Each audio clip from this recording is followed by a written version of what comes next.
লক্ষ্মীর ভান্ডার আমরা দিই, সারা জীবন পাবেন মা বোনেরা, সারা জীবন পাবেন, 60 বছর না, সারা জীবন।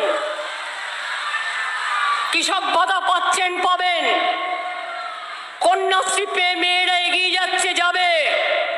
সংখ্যালঘুরা ঐক্যশ্রী পাচ্ছে, পাবে। ওবিসিরা মেধাশ্রী পাচ্ছে, পাবে। তপশিলীরা শিক্ষাশ্রী পাচ্ছে, পাবে। মনে রাখবেন, ক্লাস 9-এ উঠলে সবুজ সাইকেল পাচ্ছেন, পাবেন। ক্লাস 11-এ উঠলে আগামী বছর থেকে স্মার্টফোন 12 পরিবর্তে 11 বছরে দেওয়া হবে। যার বিয়ে হচ্ছে না তাকেও আমাদের গভর্নমেন্ট 25,000 টাকা করে দেয়। আর কি বাকি আছে?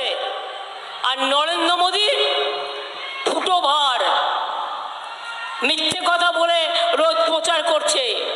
কি বলছে? বিনা পয়সায় গ্যাস দিচ্ছি, গ্যাস বেলুন। বিনা পয়সায় বিদ্যুৎ দিচ্ছি, গ্যাস বেলুন। বিনা পয়সায় রেশন দিচ্ছি, গ্যাস বেলুন। 30,000 কোটি টাকা দিয়ে আমরা রেশন দিই, মোদি দেয় না। চ্যালেঞ্জ করে গেলাম। নিজের নামে কোটি কোটি টাকা খরচ করে প্রচার করছে। আর দেখুন, 100 দিনের কাজে গরিব লোকগুলোকে তাদের মজুরি দিল না, আমরা দিয়ে দিয়েছি। এবং শুধু তাই নয়, আমরা এবার থেকে কর্মশ্রী বলে একটা পরিকল্পনা চালু করেছি। সেটা হচ্ছে 50 দিন তারা কাজ পাবে, যারা জব কার্ড হোল্ডার। তার বেশিও যদি তারা চায়, 50 দিনের জায়গায় 60 দিনও পাবে। এর জন্য টাকা পড়ে থাকবে না, এটা রাজ্য সরকার করবে। মাথায় রাখবেন, দিল্লির ভিক্ষে চাই না। 11 লক্ষ বাড়ি পড়ে আছে, দীর্ঘদিন ধরে করে দেয়নি। আর বলছে আমি 43 লক্ষ বাড়ি করেছি। আমাদের টাকাটা কি উড়ে গেল? সব তো আমাদের টাকা দিয়ে হয়েছে। তাই আপনাদের বলি, মনে রাখবেন, যদি রেশনটা উনি দিতেন তাহলে ওনাকে 2 বছরে 14,000 কোটি টাকা দিতে হতো, দেয়নি। 9,000 দেয় রাজ্য, 7,000 দেয় কেন্দ্র ফ্রি রেশনের জন্য, কিন্তু 2 বছর ধরে তাও দেয়নি।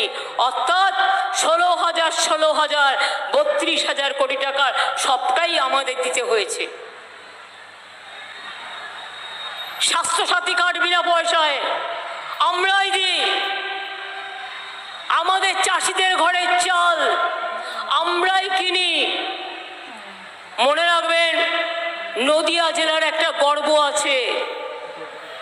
রানাঘাট, চাকদা, গয়েশপুর, কল্যাণী থেকে শুরু করে নবদ্বীপ, কৃষ্ণনগর, এগুলো চৈতন্যধাম, শান্তির বাণী, শান্তির ধাম, শান্তির বাণী এবং শান্তি নিয়ে এসছে শান্ত তীর্থে, পান্থ তীর্থে, বারবার মানুষকে আকর্ষণ করে। তাই মোদিবাবু, আপনার কাছে আমাদের ধর্ম শিখতে হবে না, আমরা সব ধর্ম মানি। আপনি নির্বাচনের সময় হরিচাঁদ ঠাকুর করেন, আর নির্বাচন হয়ে গেলে পাত্তাও দেন না, কিন্তু আমরা সেটা করি না। আমরা প্রতিদিন করি। তার কারণ আমরা মনে করি সব ধর্ম যার যার সম্মানে। ধর্ম আমার মা, উৎসব আমার মা, এটা সবার জন্য, এটা মাথায় রাখতে হবে। উনি আমাদের ধর্ম শেখাচ্ছেন, উনি আমাকে রামকৃষ্ণ শেখাচ্ছেন, উনি আমাকে বিবেকানন্দ শেখাচ্ছেন। বলবেন চ্যালেঞ্জ রইল, একদিন দাঁড়াবি মানুষের সামনে, দুদিকে দুটো স্টেজ থাকবে, তুমি না দেখে বলবে, আমিও না দেখে বলবো। রামকৃষ্ণ কি তোমাকে ব্যাখ্যা করে বুঝিয়ে দেবো। হিন্দু ধর্মের তুমি হও জানো না। স্বামী বিবেকানন্দ কি তুমি জানোই না? মা দুর্গা নিয়ে কথা বলো, তুমি মা দুর্গাকে চেনো? মা দুর্গার কটা ছেলে মেয়ে আছে সেটা জানো? বলে আমরা নাকি উল্টো মন্ত্র বলি, আর তুমি অ্যাডভার্টাইজমেন্ট দিয়ে বলছো। তারাও যে কোনো দিন চ্যালেঞ্জ করে, আমি যা মন্ত্র জানি তুমি তার এক কোণাও যদি করো তাহলে বলবো মাথা পেতে নিয়ে যে আমার মাথা নত করে তাও হয়ে তোমার চরণ ধুলার তলে। আরে শুনুন, পুজো পার্বণ আমরাও করি, সব ধর্ম করি, সব তীর্থে যাই, সবাইকে আপন করে নিই।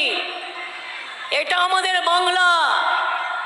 ওনারা ঈশ্বরচন্দ্র বিদ্যাসাগরকে অসম্মান করেন, বিবেকানন্দকে অসম্মান করেন, রামকৃষ্ণের কথা জানেনই না, মা দুর্গাকে চেনেন না। আগে বলতো মমতা জি ने দুর্গা পূজা নেই করনে দেতা। বুঝুন, দুর্গা পুজো হয় না বাংলায়? কি মা বোনেরা, হয় কি হয় না? কি মিথ্যেবাদী লোক ভাই, মানে এত মিথ্যে বলতে পারে না। সুব্রত আজকে বেঁচে নেই, তাই বেঁচে থাকলে বলতো মাড়িটা চলে যাওয়া উচিত তাতে, যে এত মিথ্যে কথা বলে। সেই জন্য বলে আমরা নাকি সরস্বতী পুজো করতে দিই না। সরস্বতী পুজোর মন্ত্রটা দেবেন?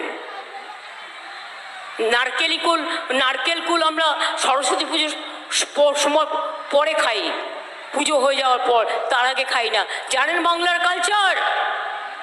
আপনি তো বলেছেন মাছ খাবে না, মাংস খাবে না, ডিম খাবে না, অযোধ্যায় মাংসের দোকান বন্ধ, তোমার রাজ্যে মধ্যপ্রদেশে বন্ধ, তোমার রাজ্যে গুজরাটে বন্ধ, আর বাংলায় বলতে এসছিলে কিউ মছলি খাতা হ্যায়।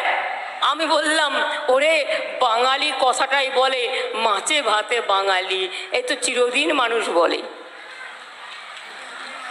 তোমার যদি ইচ্ছা হয় তুমি বার্লি খাও, তুমি ঢোকলা খাও, তুমি ধোসা খাও, তুমি ছাতু খাও, আমাদের কোনো আপত্তি নেই। কিন্তু আমরা কি খাবো তুমি ঠিক করে দেবে না, আমরা কি পড়বো তুমি ঠিক করে দেবে না। এবং তাই আপনাদের বলবো, নিশ্চিন্ত মনে তৃণমূলকে ভোটটা দিন, সকাল সকাল ভোট দিন, জোড়া ফুলে ভোট দিন। আর ধমকালেও ভুল করেও কেউ ওই ক্যাতে সই করবেন না, ওটাতে সই করলে গেলেন একদম বিদেশি বানিয়ে দেবে, আপনাদের কোনো অস্তিত্ব থাকবে না। আর একটা ভয়ঙ্কর জিনিস করেছে এনআরসির ক্যার সাথে, ইউনিফর্ম সিভিল কোড। আপনারা কি জানেন এটা কি? অনেকে জানেন না। তপশিলীদের কোনো অস্তিত্বই থাকবে না, নমশূদ্রদের কোনো অস্তিত্বই থাকবে না, আদিবাসীদের কোনো অস্তিত্বই থাকবে না, সংখ্যালঘুদের কোনো অস্তিত্বই থাকবে না। আমরা মানুষ হিসেবে আমাদের কোনো অস্তিত্বই থাকবে না। এই দেশে শুধু থাকবে মধু আর বিধু। মধু মানে নাম্বার 1 আর বিধু মানে হচ্ছে নাম্বার 2। বুঝতে পেরেছেন কাদের কথা বলছি? বুঝেছেন তো? আপনারা যথেষ্ট বুদ্ধিমান। সুতরাং আমরা ওদের বলি মিটিং থেকে, মধু বিধু দুই ভাই মিথ্যে কথা বলে যায়, তাই তো বলি এখন সময় ওদের তোমরা বিদায় দাও, ওদের আপনারা বিদায় দিন, ওদের আপনারা বিদায় দিন। খেলা হবে, খেলা হবে, খেলা হবে, এনআরসির খেলা হবে, ক্যার খেলা হবে, ইউনিফর্ম সিভিল কোডের খেলা হবে, মোদির মিথ্যে কথা বলার বিরুদ্ধে খেলা হবে। তাহলে মনে রাখবেন, আগামী দিন আসছে দিন 13 তারিখে সম্ভবত এখানে নির্বাচন। নিজের ভোট নিজে দিন, সকাল সকাল ভোট দিন, জোড়া ফুলে ভোট দিন। আর গ্যাস বেলুন যারা আপনাদের দিনের পর দিন প্রতারণা করেছে, আপনাদের ঠকিয়েছে, আপনাদের মিথ্যে কথা বলেছে, আপনাদের অধিকার কেড়ে নিয়েছে, তাদের একটি ভোটও দেবেন না। আর আমরা বাংলায় থাকতে মনে রাখবেন, দেশ আমরাই গড়ব, বাংলাই গড়বে। আমরা এসব আইন তুলে ফেলে দেবো, একদম তুলে ফেলে দেবো, একদম উপরে ফেলে দেবো, ভয় পাবেন না। জয় হিন্দ, বন্দে মাতরম, খোদা হাফেজ, ইনশাল্লাহ। জয় বাংলা, জয় হরিচাঁদ ঠাকুর, অনেক অনেক ধন্যবাদ। জয় মতুয়া ঠাকুর, মতুয়া মা, আপনাদের সকলকে অনেক অনেক ধন্যবাদ এবং নমস্কার এবং কৃতজ্ঞতা জানাই। আবার দেখা হবে। শুধু আপনাদের কাছে 5 মিনিট টাইম চাইব। ইন্দ্রনীল সেন এসছেন। যিনি একজন প্রখ্যাত গায়ক, আমাদের ঘরের ভাই বোনেরা তারা একটু পারফরমেন্স করবে, আপনারা তাদের সাথে যদি একটু তাল মেলান ভালো লাগবে। আমি এইটুকু কথা বলে, কি মতুয়া ভাই বোনেরা মায়েরা, শঙ্খধ্বনি গেল কই, উলুধ্বনি গেল কই?